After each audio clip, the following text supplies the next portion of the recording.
Welcome back to the Aces Let's Do It podcast. I'm your host, Dominic Archer, and this is the final installment of the 2023 Big League preview, rather.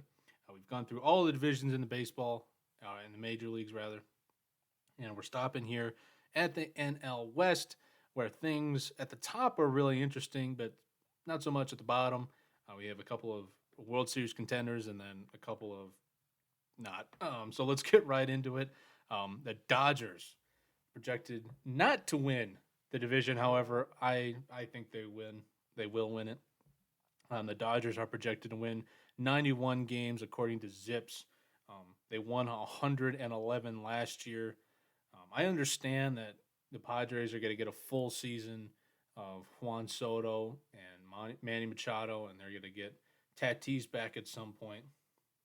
But I just don't know how you can look at the Dodgers and count them out. They have been the best team in baseball for the last decade and probably my entire life. Uh, the Dodgers. I don't know what it is, man. They've got the number 2 farm system right now. So the fact that they have some of the game's best players and are able to reload and revamp year in and year out is not talked about enough. We obviously see the top of the prospect rankings, teams like the Orioles who haven't been great over the last few years, the Reds who have had a couple of good seasons, but overall haven't been entirely great. But to have the Dodgers right there, I mean, that is something special. Freddie Freeman last year had 7.1 WAR, and when you factor in that the guy plays first base, and obviously defense doesn't play too much into WAR. I mean, the guy was amazing. Had 21 home runs, but he hit 325, had an OPS of 918. He had 47 doubles, was an all-star. I mean, this guy is awesome. We know what he can do with the bat, but he's also great at defense, which, like I said, doesn't entirely factor into WAR because he plays first base, but the fact that he's also a gold glove, platinum glove type guy there is fantastic. And he's also a phenomenal hitter in the postseason.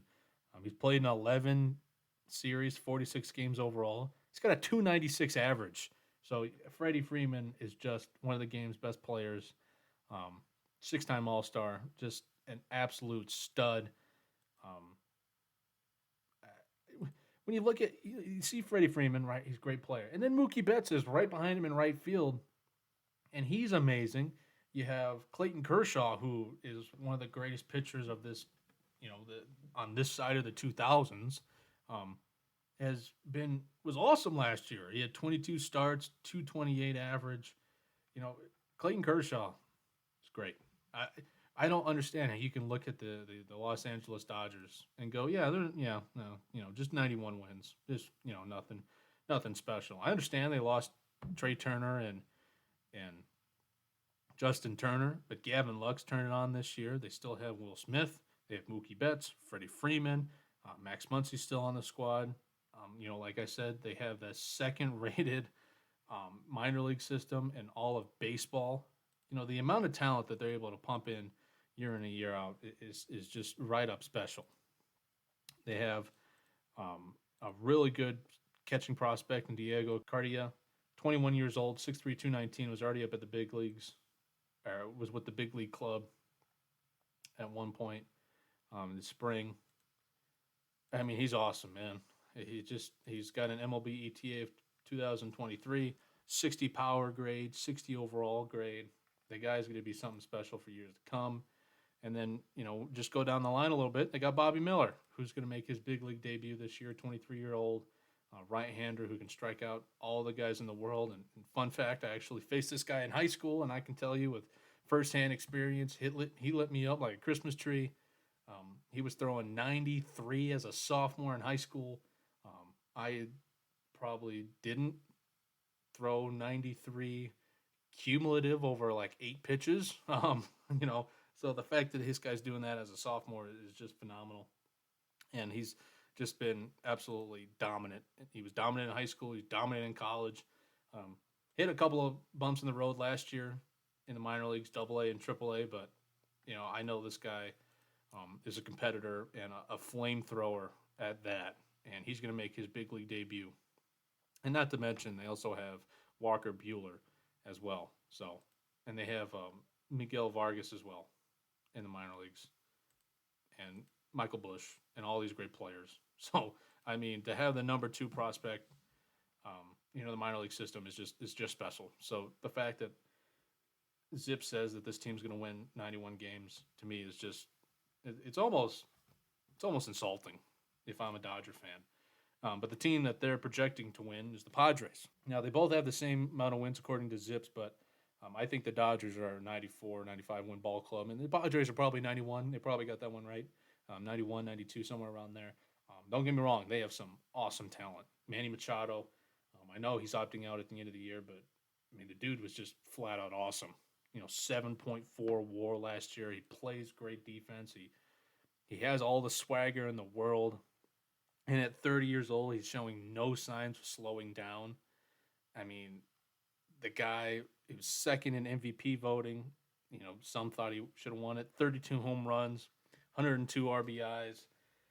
The guy's awesome. You're going to get Gold Glove level defense as well.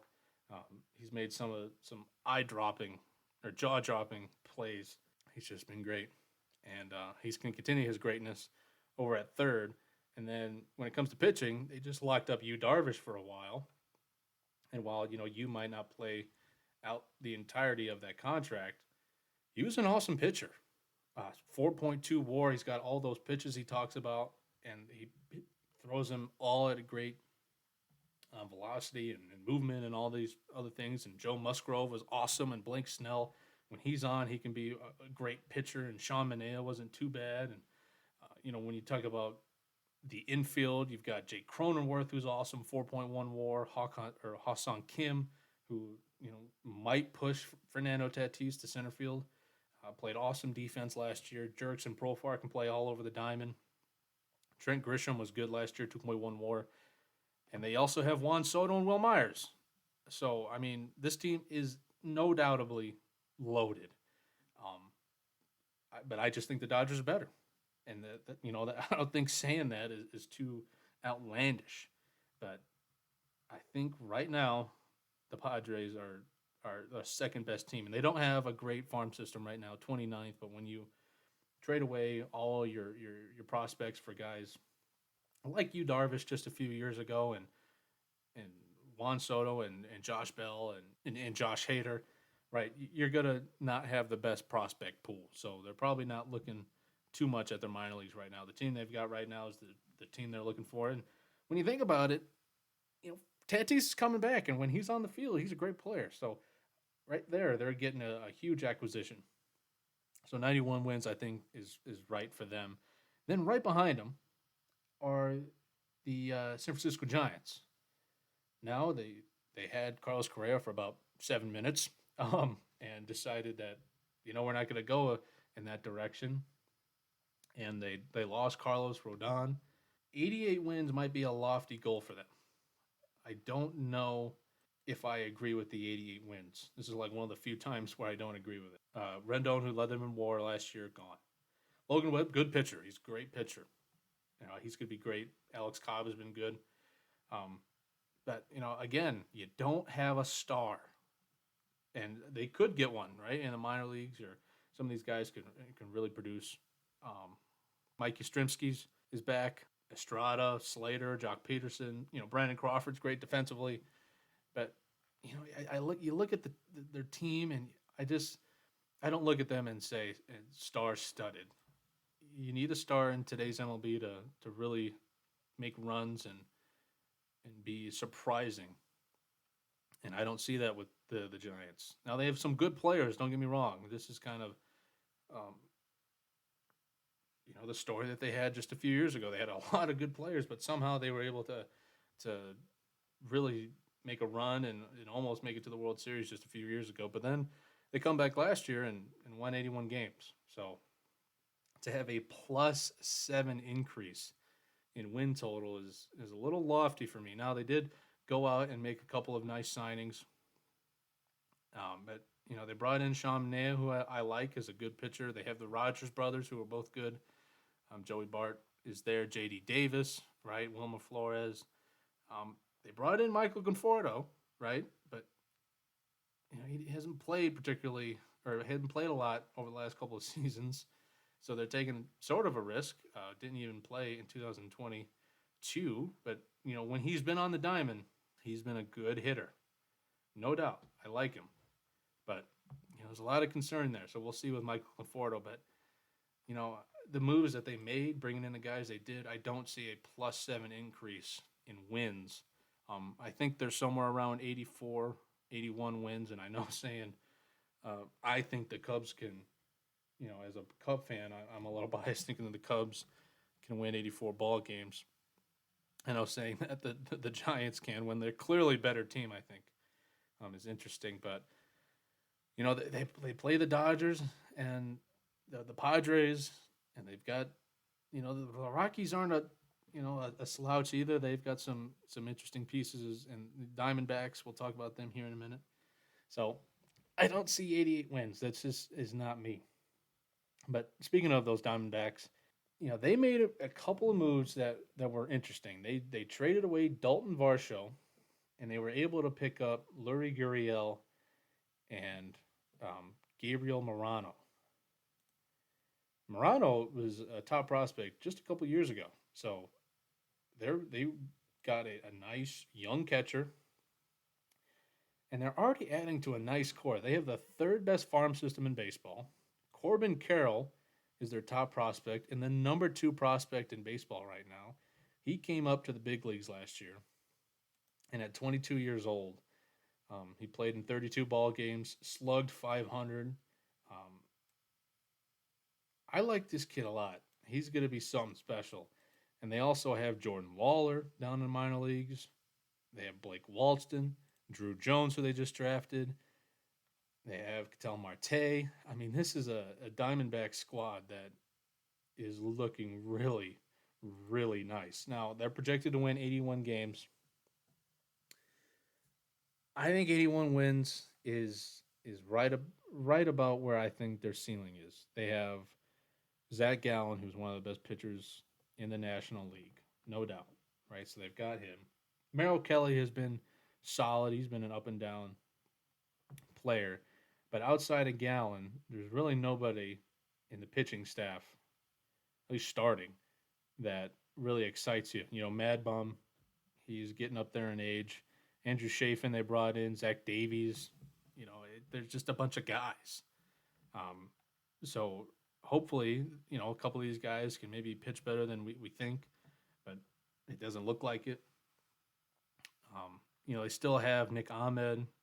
Seth Beer is a player I like and I think can turn it around. They brought in Evan Longoria, and like I said, they have Ketel Marte. So, some of these guys can really turn it around, but they're a team full of prospects, and they're going to play like it. But man, they've got some really good ones like Alec Thomas, who might be the most exciting player that the Diamondbacks have had in a while. And when you look at his slash line, you're thinking, 231, 275, 344. Trust me, watch the kid play. He is an exciting player from Mount Carmel, Illinois. Mount Carmel produces some good players. This is a guy who is really special, and he's gonna be nice. He's only 22 years old, and he's already at the big leagues, and he played in 113 games. So he's somebody definitely to keep an eye out for, and he is their outfield is gonna be nice.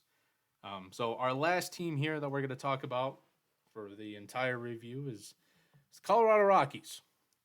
I don't think Rocktober is coming anytime soon. They are projected to win 66 games after winning 68 last year. Now, what I will say is that I think they can be better than last year's team with 68 wins. Chris Bryant missed a ton of time, and unfortunately for Chris, that has been something that has plagued him throughout his big league career. Now, he's played over 100 games, a ton, but it just seems like Chris finds, nagging injuries. And it's unfortunate because when he's on the field, he can be a great player. But Ryan McMahon was able to come in and lead them in WAR last year with 3.1 rather. When you look at these numbers, you're thinking, all right, he sounds pretty good, but then you factor in Coors Field and things get a little different. But he's been a 20 home run guy basically every year he's been in the big leagues. He's almost right at league average in terms of hitting. So, at third base, and he can play first and maybe a little bit of second here and there. He's a good player to have. He's a bona fide major leaguer and definitely somebody that is going to get a lot of playing time and probably be one of their best hitters. Um, then when you talk about pitching in Colorado has always been um, it's been tough, right? Because you play at that field where the ball just jumps off the bat. But they have Kyle Freeland, and he was a good player last year. 4.53 ERA and 31 starts. But when you factor in FIP, that number drops down to 4.21. He's a above average pitcher. To have a guy like this and to pitch in the diamond that he does is very good for the Rockies. Herman Marquez was a guy that had a ton of talent, and unfortunately, you can probably say played for the wrong team. And Kyle Freeland's been around for a while as well, and they've all struggled playing in that diamond. So pitching is definitely going to be um, something to be worrisome about moving forward. When it comes to the minor leagues, they have a couple of guys who are really, really talented and could make the big league roster sooner rather than later. One of them is Ezekiel Tovar, who's already made his big league debut. He played in 9 games, had a 590 OPS. I don't know if it's fair to really judge that guy on 33 at bats, but somebody who definitely has some exciting traits. He has a fielding grade of 70, a hit grade of 55, an arm of 60. He's 21 years old. So they're really looking for him to be their next shortstop. Zach Bean is a guy who they drafted in the first round. He's 21 years old, left-handed bat. His MLB ETA is 2024, but this is a guy who's got a ton of talent. He looks the part. He's 6'4", 190 pounds, with a 60 hit grade. Um, he's somebody to look out for. And, much like a couple of the other teams we've talked about, the Rockies are a team that really are looking at their minor league system right now and really hoping that some of their not high rated prospects, because a lot of those guys are 19 and 20 years old, but some of their middling prospects are going to come up and be something special. Michael Toglia, first baseman, 24 years old, 6'5", 230, another guy who looks the part, another former first round pick. He came up and played a little bit longer, 31 games in an OPS under 700. But we see this a lot with guys who come up to the big leagues for 50 games or whatever, and struggle, and rightfully so. I mean, you're not hitting 32-year-olds who aren't going to be anything great, right? You're actually facing big league pitching. So a guy like Tolia, who's got a ton of pop, and we saw it in the minor leagues. He had a career slugging of 478 and hit 61 career home runs in 270 games. So he definitely has the potential to be a home run hitter. Nolan Jones is a guy who I like. Was with Cleveland last year, another guy who had a sub 700 OPS, but somebody who definitely has what it takes to be at the big league level. And then, pitching, when you look at their top prospects, they have one guy in their top 5 who's a pitcher. And then they have Jaden Hill as a 23-year-old out of LSU. So they have a couple of guys who can be something special. But when you talk about Colorado, you really think about offense, and that's how this team, moving forward in the years to come, is going to try and win ball games. And it's the way they've always tried to win ball games: outscore the other team in Coors, and hopefully you can get a couple of good pitching performances on the road. But this year, they're just going to look to their minor leagues. They're going to look to their young guns. They hold the 13th best farm system in the major leagues right now, and they can sell off pieces like Kyle Freeland and Ryan McMahon. And I wouldn't think they would trade Chris Bryant, but if he is healthy for a majority of the year and playing at a high level, and somebody wants to take a risk on a former MVP guy who, yes, the injuries concern are there, but when he's on the diamond, he is one of the, a star, a career WAR of just under 30 at 29. an MVP, a Rookie of the Year. And when he was playing last year, he played in 42 games, 306, 376, 475. So Chris still has a ton of baseball in the tank, and hopefully he can play all season long and not be injured. But I do think there is talent on the roster, and there is opportunity for them to um, improve their minor league system. And outside of Tovar, there's really nobody in their top 10 who's going to be at the big league level anytime soon and produce. But we'll see with the Rockies. They might win 70 games, they might not. I think they if Chris plays the entire year, they can win 70 ball games. But if he struggles out of the gate and isn't on the diamond, I think this is probably a 66 win ball club. So that's it. We went through all 30 teams, all 6 divisions. There's a lot of exciting teams in baseball. I am super excited for this year. I'm super excited to see what happens in this AL West, or NL West rather, with the Dodgers and Padres. The West in general, I think, has some of the best baseball. With the Dodgers and the Padres, and then with the Mariners and the Astros, and then you go to the other side, and the NL East is just as stacked. So this is going to be a great year for baseball. I cannot wait. Let me know your thoughts on the NL West. Where do you think will happen, and who are some of the best prospects you think will make an impact on the NL West? Once again, thank you so much for listening. My name's been Dominic Archer. Like, comment, and subscribe. See you next time. Peace.